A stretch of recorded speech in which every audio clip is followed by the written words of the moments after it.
Hey guys, this is Brandon. I'm starting a new series on my YouTube channel, and what we're going to talk about is beginning knife buys for beginners. And this came to attention because I'd had a lot of questions here in the last little bit asking me, Brandon, what kind of knife do I buy my son, or what kind of knife should I buy my wife, or young kids that were wanting to get into the hobby of knife collecting and wanted to know what would be a good first knife. What would be something that would be, affordable, that wouldn't break the bank, that would be something that I could carry and would be a good first knife, that would be a good serviceable knife. And that's what I wanted to go into. I want to touch on some of those topics, and I also want to touch on what to buy and how to pick out your first knife and things of that nature. So what I wanted to start with today is I wanted to start with talking about 5 rules for buying a knife. And I want to go over the 5 rules for buying a knife. And the first rule that I wanted to talk about, and the first thing I wanted to go into detail in regards to, is rule number 1. Always buy your knife from a reputable retailer. What this includes is that many kids will go to a flea market or go to a mall store or something of that nature, and they'll get a mall ninja knife, or they'll get a flea market knife, or a gas station knife, or something like that as their first knife. They take it out, they use it for 1 or 2 days, and the knife breaks, and they're like, oh, they're just, all knives are the same. That is not the case. If you buy a cheap knife, you get a cheap knife. If you buy a knife that is made cheaply, you get a cheap knife. Now, does that mean that all inexpensive knives, being inexpensive and being cheap are two different things, first of all, and sometimes it takes a while to learn that and to see that, but there are knives that are inexpensive that are not cheap, and that's what I want to show you, is some of those options and what some of those are. My wife had approached me recently and said, Brandon, I want a pocket knife. You have all these pocket knives, and I work and work in a retail store and everything, and I want a pocket knife. So I took her out and I got her a pocket knife, and it is a inexpensive knife, but by no means is it a cheap knife. What I got her, and I'll let her, first of all, one thing that's important when you're picking a knife out for your kid or your spouse or anything else, you need to let them be involved in the process. And I kind of told her what the criteria that she wanted was. I told her, I said, I want you to get a reputable name brand, but as far as what you get is up to you. And my wife picked out this little Kershaw half ton. And these are relatively inexpensive knives. They are inexpensive, however, they are not cheap knives. This is not a flea market knife, not flea market junk. These knives run somewhere in the range of $8 to $10, and you can get them from my recommended place that I recommend everybody to go buy knives at is Smoky Mountain Knife Works. Our friends at Smoky Mountain Knife Works always take great care of us, and that's where we picked this one up. But I think that they run anywhere from $8 to $10. And the knives are great. I mean, you use them, you abuse them, and the good thing about it is that it'll take a beating, but if you break it, you just throw it away and you buy another one, because they are, like I said, they are inexpensive knives.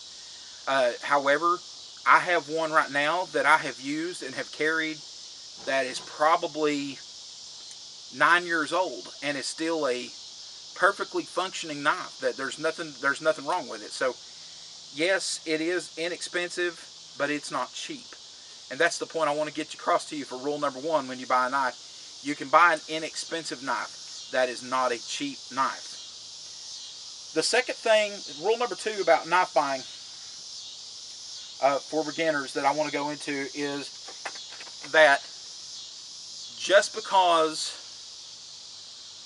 it looks cool does not necessarily mean that it is functional.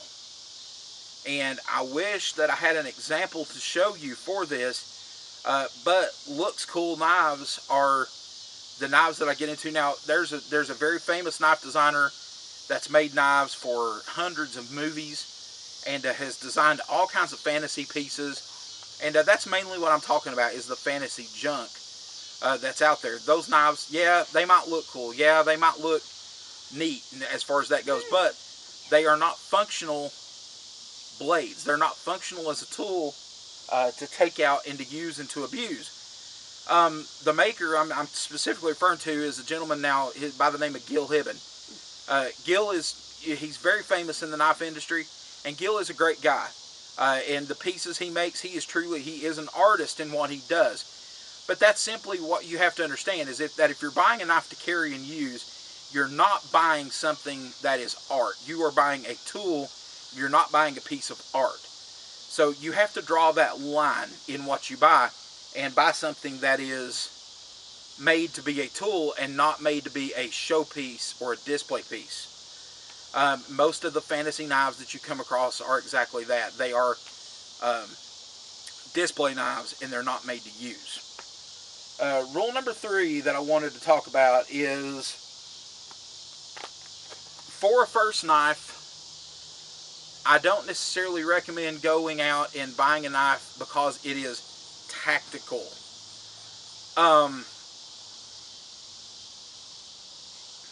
Tactical is a very overused word.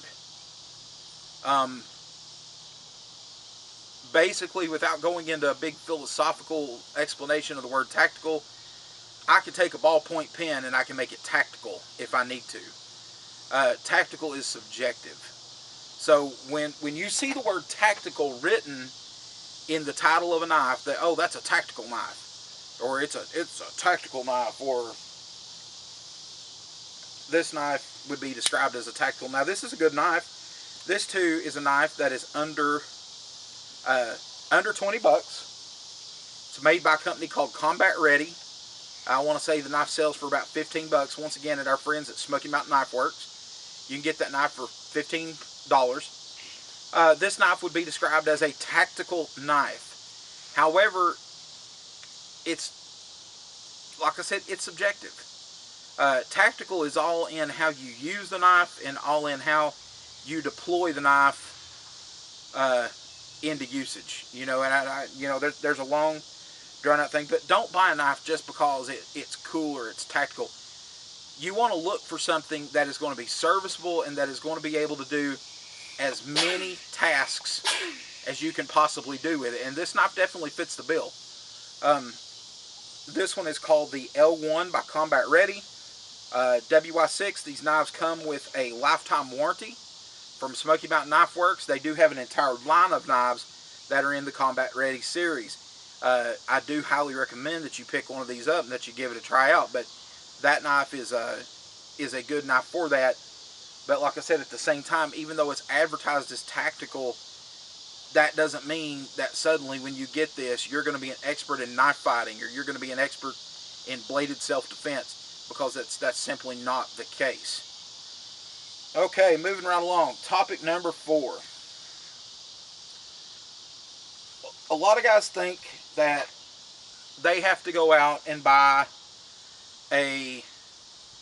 especially in the bushcraft community, they think, well, I need to go out and buy a $250 or $300 battle horse or a LT Wright, or I need to go out and get a one of these big a Jack Lore, or one of these big well-known bushcraft blades in order to have an adequate bushcraft knife. And that's simply not the case, guys. You can get a quality bushcraft knife for $100 or less. And I'm going to show you a couple of options. Now, granted, there's things that I don't like about both knives, but I'm going to show you a couple of options. On the smaller scale, this is a Tops BOB. Made by Tops. This knife sells for right around $100. It's got canvas micarta scales, 1095 blade. This knife originally came with a finish on it, which I stripped off. I've used this knife. I've abused this knife. The knife will strike flint. It'll strike a ferro rod. It will spoke shave.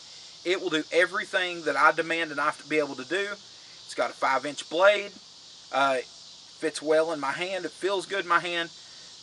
Don't be